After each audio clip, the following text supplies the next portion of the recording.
All right, today we're going to look at solving compound and absolute value inequalities. This first word problem on your note sheet says one test used to determine whether a patient is diabetic is a glucose tolerance test. Patients start the test in a fasting state, meaning when they're fasting that they have had no food or drink except water for at least 10, but no more than 16 hours.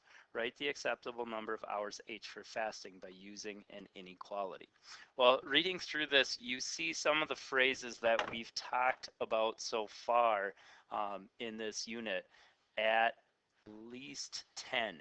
We've heard that term at least. That tells us at least there's some value H for hours that is greater than or equal to 10. At least meaning greater than or equal to. We see another one. No more than. We've talked about this one. If H is no more than 16, that means H is less than or equal to 16. Now that describes what's happening, but what we want to try to do is combine that.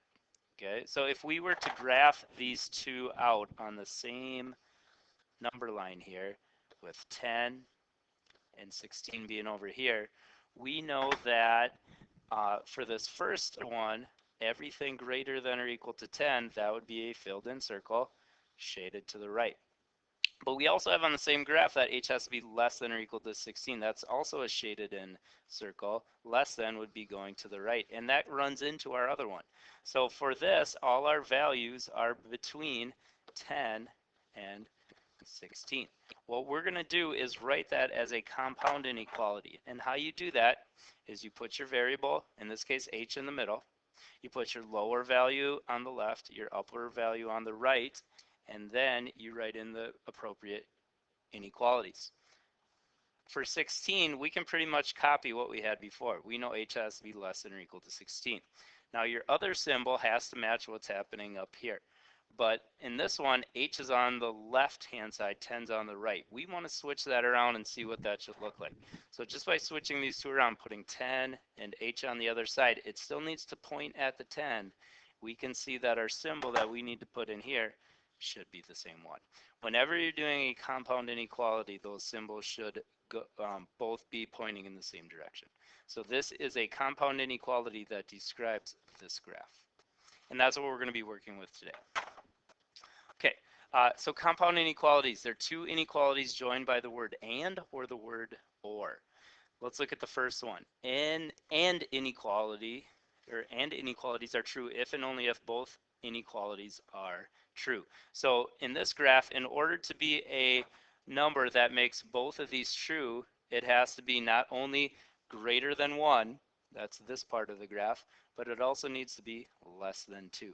So all these values in here make both statements true. That's a and inequality. That's where it's graphed in between.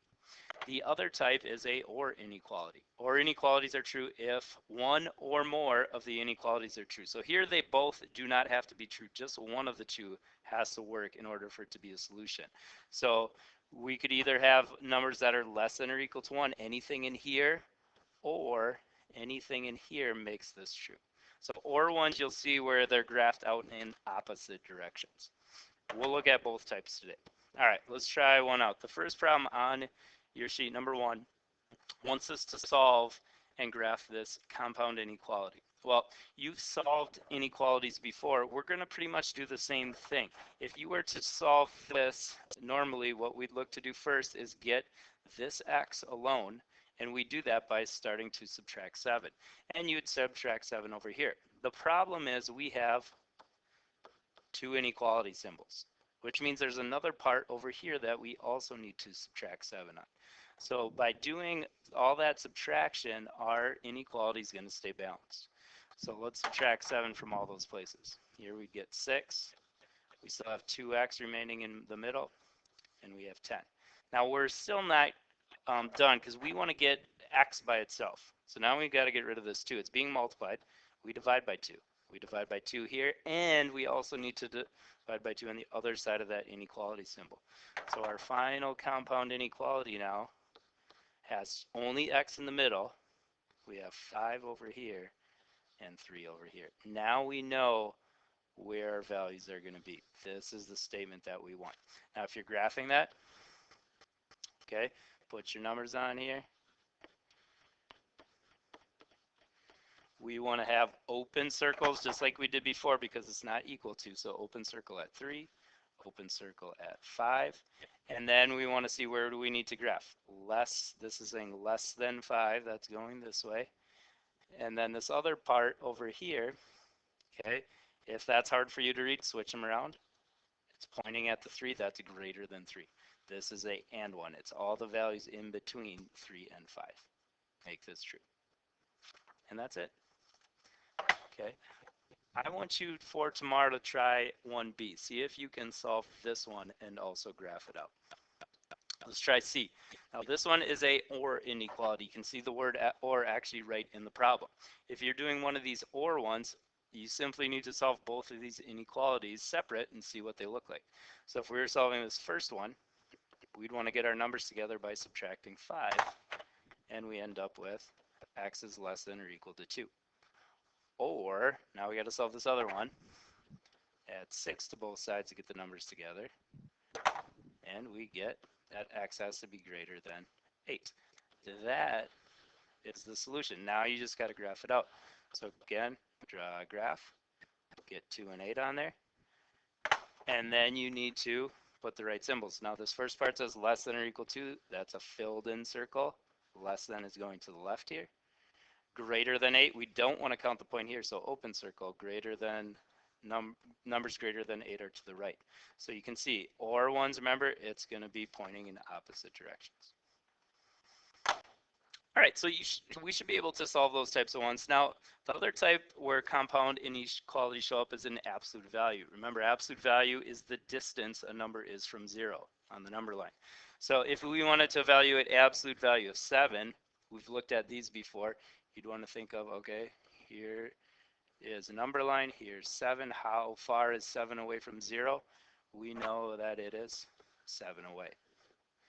Okay, same with if you want to find absolute value of -2. Here's 0, -2 here. How far, what's the distance here? The distance is 2 units.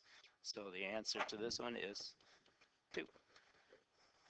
Okay, what happens though when you had variable in there? We did some of these as well. Remember, with a variable in there, we want to find how many values are a distance of 3 away from 0. So if we draw a number line for this situation, 3 would be a distance of 3 away from 0, but also -3. So this actually has 2 answers because we know absolute value of 3 equals 3 and -3 also equals 3. The 2 answers for this one would be that x equals -3 or 3. There's 2 answers for this one. We're going to use that now to solve problems that might look like this. It's similar to the last one we did, but you can see there's a inequality sign. So we're going to use that similar type thinking to help us do that. All right, so on letter D on the back of your note sheet, we want to try to solve this. Absolute value of x is less than 4. There's 2 types when we're doing these absolute value ones. Anytime you have less than, or it could also be less than or equal to, either one, doesn't matter. Any of the less than ones, this is going to end up being an and inequality. Remember, and ones from the other side, that's when you graph and everything's going to be shaded in between. We should get a graph like that when we do this one. So here's how you do this. You're going to write pretty much exactly what's written right here, that x is less than 4. But we also got to think number line now. What other values are going to be a distance of 4 or less away from 0? All these numbers in here, 1, 2, 3, 4, all those ones, but also these numbers over on this side would also be a distance of less than 4 away from 0. So not only should x be less than 4, but it should also be greater than -4. So what you do is write exactly what's written down, write an arrow pointing in the same direction as the other one, and put the opposite value on the other side. So this compound inequality now shows exactly what this is talking about. If you were going to graph it, you'd put open circle at 4 and -4. It's all the values in between because this is a and graph.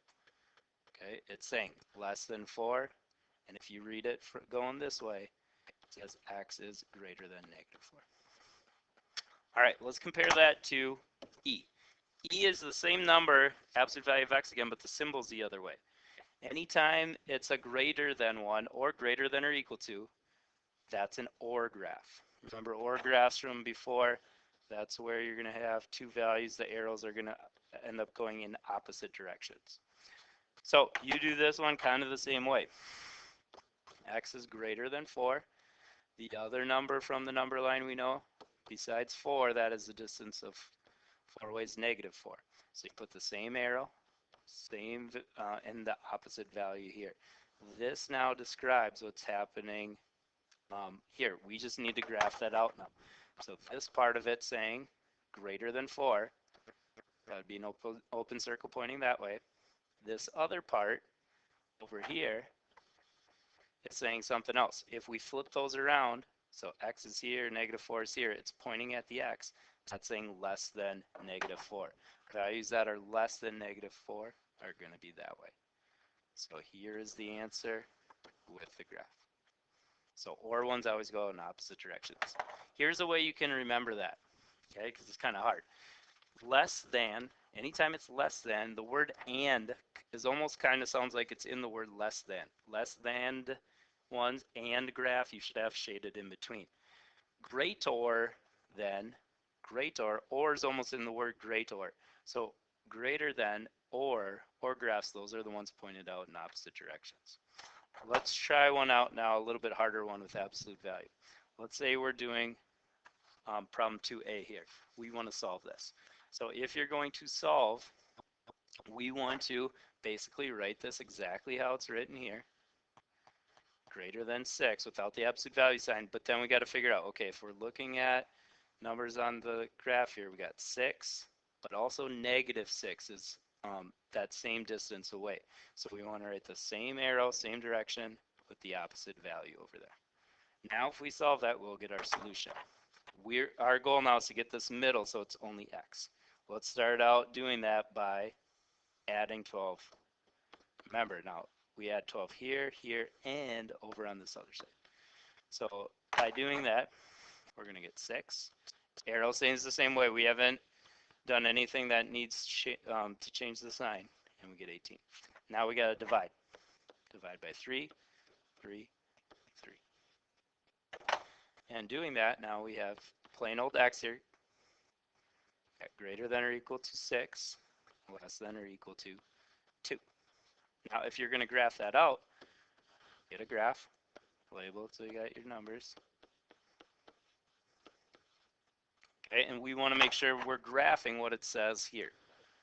So if we read this now, this part of it is saying greater than 6. So you want to, on your graph, find 6. Should be filled in. Greater than values are going to be out that way. Now you have to graph the other part of this one over here.